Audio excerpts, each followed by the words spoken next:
Hello दोस्तों, आप सभी का मेरे YouTube channel Shyam sir SDM में स्वागत है। आज हम कोशिका विज्ञान के बारे में पढ़ेंगे।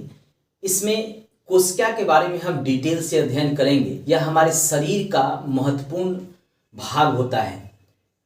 जीव और पादप दोनों में कोशिका पाया जाता है। देखिए, जीव में जो है इस तरह का संरचना जो होता है कोशिका का होता है, और पादप में इस तरह का संरचना होता है। केवल इसमें हरित लवक एक होता है। दोनों में आकार में भी, डिजाइन में भी अंतर होता है। तो हम जो है इसके बारे में डिटेल से जानेंगे कि जीव में जो कोशिका पाया जाता है उसमें क्या होता है, और जो पादप में जो पाया जाता है यानी पेड़ पौधे में पाया जाता है उसमें भी क्या अंतर होता है। डिटेल से पढ़ेंगे। इस वीडियो को आप लास्ट तक जरूर देखिएगा। अच्छा लगे तो सब्सक्राइब कर लीजिएगा। देखिए, कोशिका विज्ञान को हम साइटोलॉजी के तहत अध्ययन करते हैं। किसके तहत करते हैं? साइटोलॉजी के तहत कोशिका विज्ञान का हम अध्ययन करते हैं। एक तो ये पूछता है कि किसके तहत हम कोशिका विज्ञान का अध्ययन करते हैं, तो साइटोलॉजी। ये बार बार आपको जो है एग्जाम में पूछा जाता है। अब कोशिका होता क्या है? तो कोशिका जो है, कोशिका जीव धारियों का रचनात्मक एवं क्रियात्मक इकाई है। कोशिका क्या है? जीवधारियों का रचनात्मक, मतलब शरीर के भीतर पाया जाता है, रचनात्मक और क्रियात्मक यानी कार्य करता है। क्योंकि ये हमारे शरीर के अंदर है तो इसकी रचना हुई है, और क्या करेगा? ये कार्य करेगा। तो रचनात्मक एवं क्रियात्मक इस इकाई होती है। यह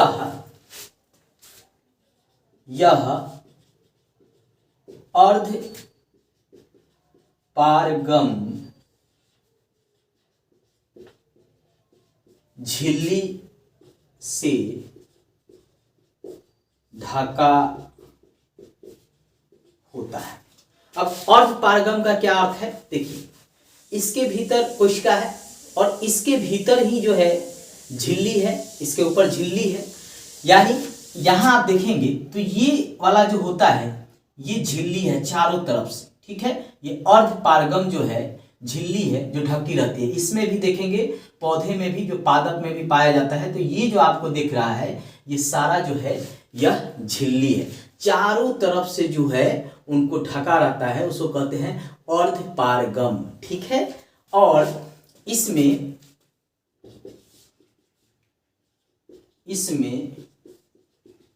स्वतः जनन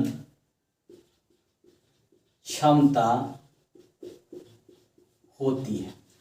अब सीधी सी बात है कि इसके अंदर कोशिका है, इसके भीतर जो है झिल्ली है, उससे ढका हुआ है, तो उसमें जनन क्षमता भी स्वयं होती है। यानी जो है वह स्वयं जो है अपना विकास करता है। यही पूछता है कि क्या कोशिका में स्वयं जनन क्षमता होती है? तो हाँ, होती है उनकी जनन क्षमता, ठीक है। आइए इसके आगे भी जानते हैं। सबसे पहले रॉबर्ट हुक ने देखा। सबसे पहले जो है रॉबर्ट हुक ने कोशिका को देखा था कि कोशिका क्या मनुष्य में भी पाया जाता है, क्या जंतुओं में भी पाया जाता है, या पादपों में भी पाया जाता है। तो सबसे पहले जो है कोशिका को रॉबर्ट हुक साहब ने देखा था। ये ब्रिटिश वैज्ञानिक थे और इन्होंने बताया कि यार इस ससुरा शरीर के अंदर कोशिका भी होता है, और ये पेड़ पौधे के अंदर भी कोशिका होता है। तो कोशिका जो है इसके अंदर जो है पाया जाता है, जंतु के भी अंदर, पेड़ पौधे के भी अंदर और इंसानों के भी भीतर, ठीक है। और ये सभी जीवित कोशिका होते हैं, ठीक है। तो सबसे पहले रॉबर्ट हुक साहब ने बताया। इसके बाद जो है रॉबर्ट हुक साहब की एक पुस्तक है जिसमें इसके बारे में वर्णन है। उस पुस्तक का नाम है माइक्रोग्राफिया। इस पुस्तक का नाम है, ये रॉबर्ट हुक साहब का पुस्तक है। और इस पुस्तक में माइकोग्राफिया यह पुस्तक का नाम है, जिसमें रॉबर्ट हुक साहब ने इसको डिटेल में बताया कि कोशिका है क्या, क्या है कोशिका, इसके बारे में इन्होंने बताया। इन्होंने अपने पुस्तक माइकोग्राफिया में, ठीक है, बार बार ये एग्जाम में पूछता है कि माइकोग्राफिया है क्या। उसके बाद जो है ल्यूवेनहोक साहब जो है इसके बारे में डिटेल से बताते हैं। तो कहा जाता है कि इन्होंने ही कोशिका की खोज की थी, इसके बारे में जीवित कोशिका के बारे में डिटेल से बताया था, ठीक है। तो आगे जो है कोशिका की खोज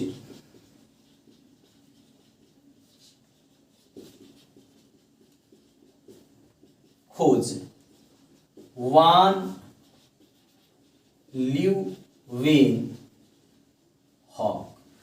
इन्हीं ने कोशिका की खोज की थी, इसके बारे में डिटेल से बताया था कि कोशिका क्या है, कैसे काम करता है, इसके अंदर और कौन कौन सा चीज पाए जाते हैं, इसके बारे में डिटेल से इन्होंने जानकारी दिया था। अब देखिए यहाँ से क्वेश्चन तो पूछेगा, तो क्वेश्चन भी जानना जरूरी है कि किस तरह से जो है क्वेश्चन यहाँ से आएगा। तो सबसे पहले हमको चैप्टर पढ़ने से पहले हमारे लिए यह जानना जरूरी है कि एग्जाम में जो है कैसे कोशिका जो है कोशिका से प्रश्न आता है। तो पहले तो यही पूछता है कि कोशिका विज्ञान का जो है हम अध्ययन किसके तहत करते हैं। तो साइटोलॉजी के तहत हम कोशिका विज्ञान का अध्ययन करते हैं, ये पहला VBI है। उसके बाद पूछता है कि कोशिका जो है मृत भी होता है और जीवित भी होता है।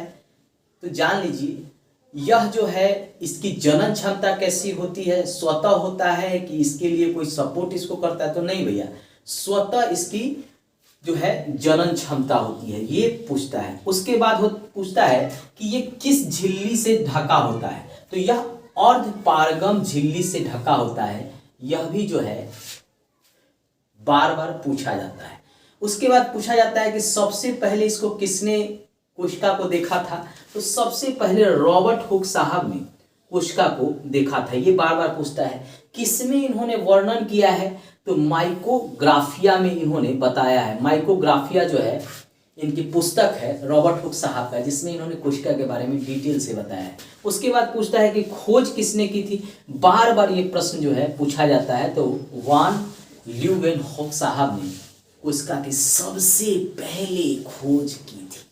अब हम इसके बारे में डिटेल से जानेंगे कोशिका के बारे में, क्योंकि ये तो कोशिका है। अब इसके भीतर जो है केंद्रक भी होता है, यहाँ केंद्रिका भी होता है, राइबोसोम भी होता है, लाइसोसोम होता है, गल्जिकाएं होता है, रिक्तिका होता है, माइटोकॉन्ड्रिया होता है, कोशिका द्रव होता है, कोशिका झिल्ली है। तो हम इसके बारे में डिटेल से जानेंगे, ठीक है। आप बस लास्ट तक बने रहिएगा। अब कोशिका को रचनात्मक रूप से दो भागों में बांटा गया है, प्रोकैरियोटिक और यूकैरियोटिक कोशिका। आइए दोनों में क्या अंतर है इसको भी जानते हैं। पहले रचनात्मक रूप से कोशिका का विभाजन देखते हैं, फिर अंतर भी देखेंगे। देखिए कोशिका को दो भागों में बांटा गया है रचना के आधार पर। पहला है प्रोकैरियोटिक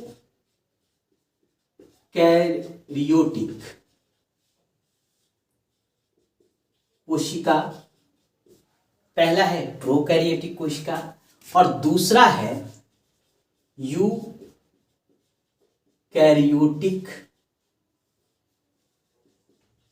कोशिका। और ये रचना के आधार पर, मतलब इनकी जो संरचना है उसके आधार पर इसको दो भागों में बांटा गया है। यही एग्जाम में पूछता है कि कितने भागों में रचना के आधार पर कोशिका को भागों में बांटा गया है, दो आधार पे। अब दोनों में अंतर क्या है यह भी जान लीजिए। तो देखिए प्रोकैरियोटिक कोशिका होता है, इसमें केंद्रक यानी न्यूक्लियस तथा केंद्रक कला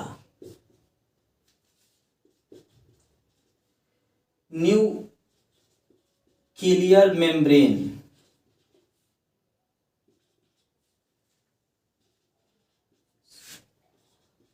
नहीं होता। प्रोकैरियोटिक में नहीं होता है, न केंद्रक और न केंद्रक कला, दोनों नहीं होता है। जबकि यूकैरियोटिक में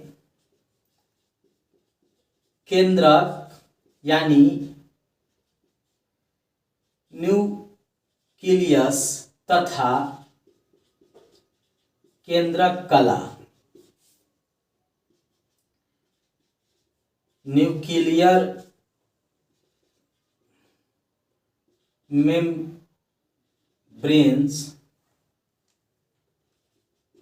होता है। यूकैरियोटिक में होता है और प्रोकैरियोटिक में नहीं होता है। यह अविकसित है, अविकसित कोशिका, और यह जो है यूकैरियोटिक, यह विकसित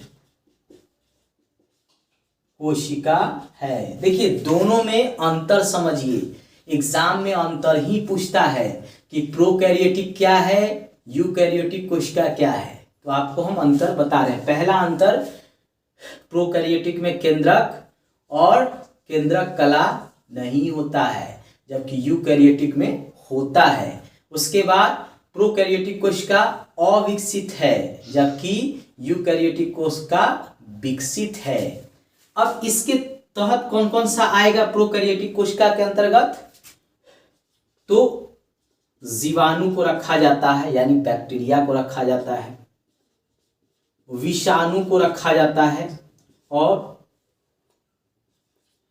नील हरित शैवाल, ये सब इसके उदाहरण है जिसको रखा जाता है प्रोकैरियोटिक कोशिका, यानी इसमें जो है कोशिका अविकसित होती है।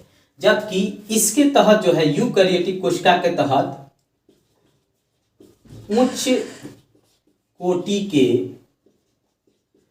पौधे, जीव जंतु और शैवाल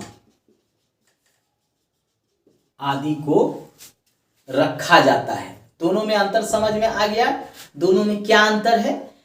इसमें जो है अविकसित है, यानी जीवाणु, विषाणु, नील हरित शैवाल, इसमें प्रोकैरियोटिक, और यूकैरियोटिक जीवाणु में जितने भी जीव जंतु हैं उसमें, पेड़ पौधे में पाया जाता है। मैंने पहले ही बताया कि कोशिका का आकार पादप में अलग है और जंतु में अलग है। मनुष्यों में, जंतु में समान होता है, जीव जंतु मनुष्यों में एक समान, और इसमें जो है पौधे का आकार जो है अलग है। ये पौधे का है, ये जीव जंतुओं का है।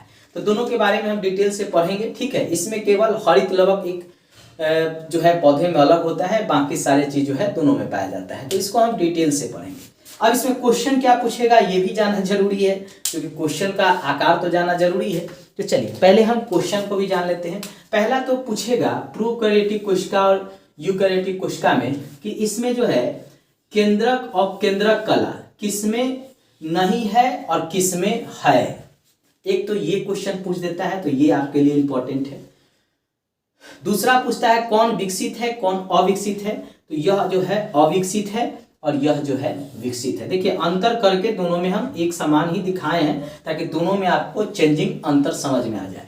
दूसरा पूछता है किसमें जीवाणु विषाणु जो है किसके अंतर्गत आता है, तो प्रोकैरियोटिक। यानी ये जो उदाहरण है ये आपको बार बार एग्जाम में पूछता है, तो ये तीनों आप रट लीजिएगा, यही एग्जाम में पूछा जाता है। इधर पूछेगा तो उच्च कोटि के पौधे, जीव जंतु जो है वह यूकैरियोटिक के तहत आते हैं। यही जो है दोनों में अंतर है, और इसी तरह से प्रश्न जो है आपको पूछेगा, ठीक है, कि जीवाणु विषाणु और नील हरित शैवाल किसके अंतर्गत आते हैं, तो प्रोकैरियोटिक। इसके बाद पूछेगा पौधे या जीव जंतु किसके अंतर्गत आते हैं, तो यूकैरियोटिक, ठीक है। चलिए अब हम कोशिका के बारे में डिटेल से पढ़ते हैं। अब जो है सबसे पहले हम कोशिका झिल्ली के बारे में जानेंगे कि कोशिका झिल्ली होता क्या है, केंद्रक द्रव क्या होता है। क्योंकि ये जो चारों तरफ से जो झिल्ली है इसी को हम कोशिका झिल्ली कहते हैं। ये पादप का है और ये जंतु का है। तो कोशिका झिल्ली, इसका मुख्य काम होता है इसके भीतर जो मौजूद है उसकी सुरक्षा प्रदान करना, चाहे वह माइटोकांड्रिया हो, रिक्तिका हो, गलसिकाएं हो, चूंकि सब इसके अंदर होता है और चारों तरफ से झिल्ली होती है, तो इनका काम होता है इसकी सुरक्षा प्रदान करना। यानी कोशिका अंगों की सुरक्षा के लिए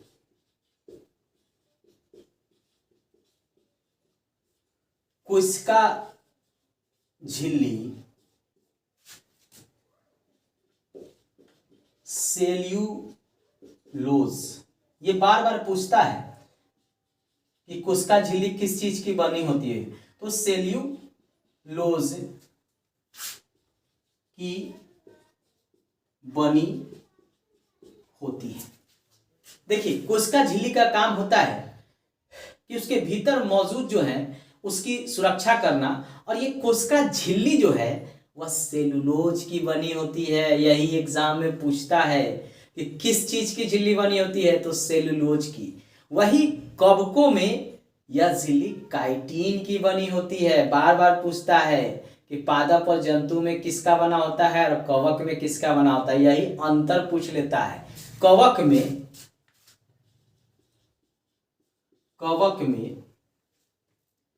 यह काइटिन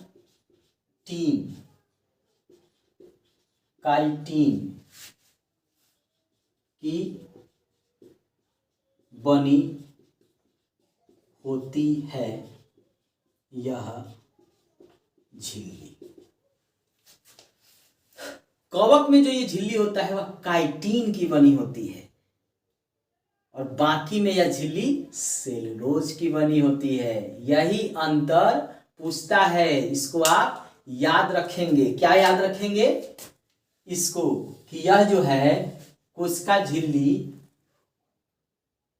यह किस चीज की बनी होती है, पादप में या जंतु में, तो सेलुलोज की बनी होती है। और कवकों में किस चीज की बनी होती है, तो काइटिन की यह झिल्ली बनी होती है। यही एग्जाम में जो है पूछता है। आइए अब हम माइटोकांड्रिया, गल्जिकाएं, रिक्तिकाएं, लाइसोसोम, इनके क्या काम है इसके बारे में डिटेल से जानते हैं। अब कोशिका के अंदर पाया जाता है माइटोकांड्रिया, इसके बारे में जानते हैं कि इसका क्या काम होता है। देखिए, माइटोकांड्रिया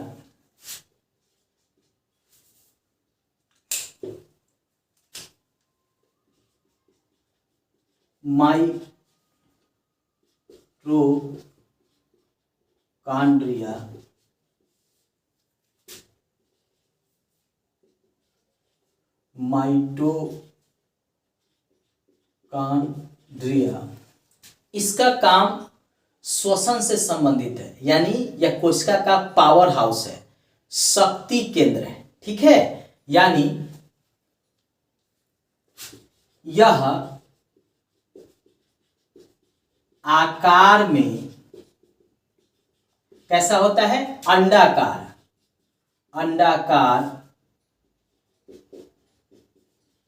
होता है। देखिए, ये अंडाकार है, यहाँ पे ये आप देख लीजिए, ये जो है कोशिका के अंदर ये माइटोकांड्रिया जो है अंडाकार होता है। यह कोशिका का शक्ति केंद्र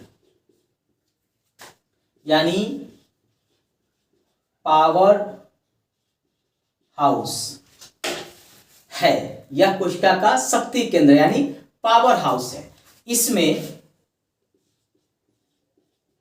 इसमें सभी खाद्य पदार्थों का ऑक्सीकरण होता है। कार्बोहाइड्रेट है, वसा है, प्रोटीन है, सभी का ऑक्सीकरण जो है इसमें होता है माइटोकांड्रिया में। ठीक है, ये पावर हाउस है कोशिका का, शक्ति केंद्र है, यही एग्जाम में पूछता है। यह जीवाणु यानी पौधे, नीलहरी शैवाल सभी में पाया जाता है माइटोकांड्रिया। यानी ये पादप में भी पाया जाता है और जंतु कोशिका में भी यह पाया जाता है, जीव कोशिका में यह पाया जाता है। ठीक है, तो अब जो है यह डीएनए, मनुष्यों में डीएनए पर होता है, आपको भी पता है मनुष्य में डीएनए होता है, जीवों में भी होता है, पौधे में भी होता है। आरएनए तथा राइबोसोम में भी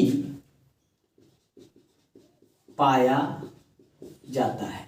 एग्जाम में पूछता है कि माइटोकांड्रिया जो है किसमें पाया जाता है, तो राइबोसोम में भी पाया जाता है, डीएनए में भी पाया जाता है और आरएनए में भी पाया जाता है। यह सभी प्रकार के पौधे,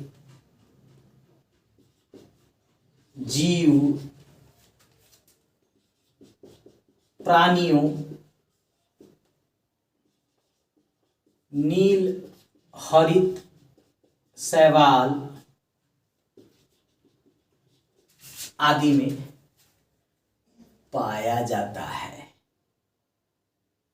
एग्जाम में क्या पूछेगा यह भी जान लीजिए। देखिए, एग्जाम में सबसे ज्यादा क्वेश्चन उठाता है कि माइटोकांड्रिया जो है वह कोशिका का क्या है, तो शक्ति केंद्र है। यही सबसे ज्यादा क्वेश्चन उठाता है। पावर हाउस, कोशिका का यह माइटोकांड्रिया जो है पावर हाउस है। दूसरा क्वेश्चन उठाता है यह कहाँ कहाँ किसमें रहता है, तो यह जो है डीएनए में, आरएनए में और राइबोसोम, इस सभी में जो है यह रहता है। यह भी आपको एग्जाम में पूछता है, तो आप जो है इस दो को जरूर याद कर लीजिएगा। एग्जाम में माइटोकांड्रिया से यही दो क्वेश्चन उठाकर पूछ देता है, आपको जो है इसको याद रखना है। चलिए अब हम लाइसोसोम के बारे में पढ़ते हैं। माइटोकांड्रिया खत्म, कोशिका झिल्ली खत्म, केंद्रक द्रव खत्म। अब जो है इधर से हम रिक्तिकाएं और गल्जिकाएं, ये दो को पढ़ते हैं, फिर हम इधर वाले को पढ़ेंगे। हम गल्जिकाएं और लाइसोसोम के बारे में पढ़ेंगे। देखिए, गल्जिकाएं होता क्या है, गल्जिकाएं क्या होता है, देखिए जितने भी प्रोटीन है या वैसे पदार्थ है, उनको यह एक जगह से दूसरे जगह ये गल्जिकाएं जो है पहुंचाता है। यानी ये खाद्य पदार्थ को जो है, प्रोटीन को या उससे संबंधित सभी पदार्थ को एक जगह से दूसरी जगह पहुंचाता है। इसके अलावा यह लाइसोसोम का भी निर्माण करता है गल्जिका। चलिए आइए डिटेल से जानते हैं। यह कोशिका के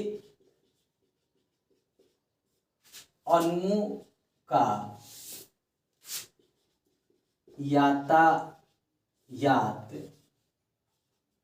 प्रबंधन करते हैं। कोशिका के जो अणु होते हैं उसको एक जगह से दूसरे जगह ले जाने का काम यही गल्जिकाएं का है। बार बार प्रश्न में पूछता है कि इसका क्या काम है, तो आप जान लीजिए। इसके अलावा कोशिका भित्ति एवं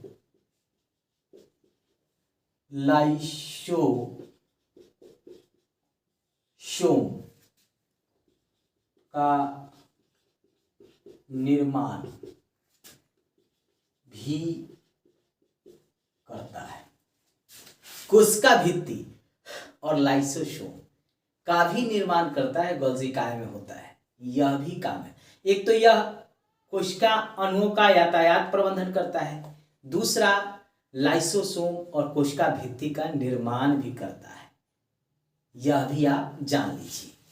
इसके अलावा संश्लेषित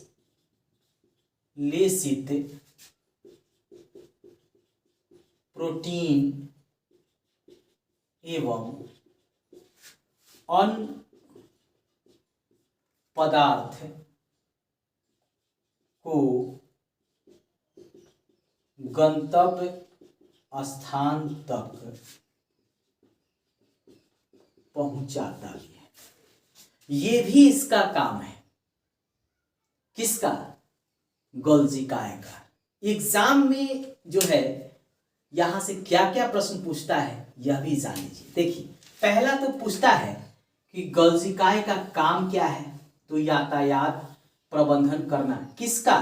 तो कोशिका के अणुओं का। इसके अलावा प्रोटीन एवं पदार्थों का यह क्या करता है, एक जगह से दूसरे जगह पहुंचाता है। इसके अलावा इसमें निर्माण किस चीज का होता है, तो लाइसोसोम का और कोशिका भित्ति का। ये कई बार पूछा है, ये भी आई है कि यह किसका निर्माण करता है, तो इसका यह निर्माण भी करता है। अब आइए लाइसोसोम के बारे में जानते हैं। यह भी कई बार एग्जाम में पूछा है कि लाइसोसोम है क्या। देखिए, लाइसोसोम, अब इसका काम क्या है लाइसोसोम का, यह भी जान लीजिए। यह क्या करता है, बाहरी पदार्थ का भक्षण यानी खाता है, करता है। इसके अलावा जो है इसको आत्मघाती थैली भी कहते हैं। लौरो और उरो, ठीक है। देखिए, जो ये कोशिका है, ये कोशिका है, जो इसके अंदर जो चीजें मौजूद है, तो बाहर से इसके अंदर कोई चीज प्रवेश ना कर जाए, इसके लिए जो ये लाइसोसोम जो है, जब कोई बाहर से हानिकारक चीज उसमें प्रवेश करना चाहता है तो यह उसको खा जाता है। तो इसीलिए इसको कहते हैं क्या, इसको बाहरी पदार्थों का भक्षण करने वाला भी कहते हैं लाइसोसोम को, और इसे आत्मघाती थैली के भी नाम से जानते हैं। लौरो और उरो वाला इनका सिद्धांत है, ठीक है। जैसे मान लीजिए यहाँ पे कोई चीज बाहरी प्रवेश करना चाह रहा है, तो लाइसोसोम जो है इसको क्या करेगा, रोकेगा, उसको खा जाएगा, ठीक है। तो इसको भक्षण यानी खाने वाला भी कहा जाता है, आत्मघाती थैली भी कहा जाता है। ये कई बार एग्जाम में पूछा है, इसलिए इसको एकदम ध्यान से याद करिए। VVI मैं लिख दे रहा हूँ, बस आप उसको रट के एग्जाम में जाइएगा, आपका क्वेश्चन सही हो जाएगा। राइबोसोम के बारे में जान लीजिए कि राइबोसोम का क्या काम होता है। तो राइबोसोम प्रोटीन का उत्पादन स्थल कहा जाता है। यही काम राइबोसोम का होता है, यानी प्रोटीन का निर्माण वहां से होता है। कहां से? राइबोसोम से। यह प्रोटीन का उत्पादन स्थल है, बार बार पूछता है। अब सबसे बड़ी कोशिका कौन सी होती है, सबसे छोटी कोशिका कौन सी होती है, मानव में कौन सी है, तो जान लीजिए। सबसे छोटी कोशिका जो है माइकोप्लाज्मा गैलीसेप्टिकिमा का होता है। माइकोप्लाज्मा गैलीसेप्टिकिमा सबसे छोटी, और सबसे बड़ी कोशिका जो है वह शुतुरमुर्ग में होता है। ये कई बार एग्जाम में पूछा है, ये VVI है, आप इसको याद करके जाइएगा। मानव शरीर में सबसे लंबी कोशिका जो है वह होती है तंत्रिका तंत्र की। ये तीनों बार बार एग्जाम में पूछे जाते हैं, इसलिए फैक्ट है, इसको आपको रट के एग्जाम में चला जाना है, आपका एकदम 100% सही हो जाएगा। दोस्तों, मैंने कोशिका से जो मेन क्वेश्चन जहां से पूछे जाते हैं उसको मैंने बता दिया। बाकी नेक्स्ट वीडियो में हम आगे जो है शरीर के और किसी ब्लड से या पाचन तंत्र से संबंधित वीडियो लेकर आएंगे। आप उसको जरूर पढ़िएगा, उसे जरूर देखिएगा। लास्ट में ही कहेंगे अच्छा लगे तो सब्सक्राइब जरूर कर लीजिएगा। धन्यवाद, बाय बाय दोस्तों।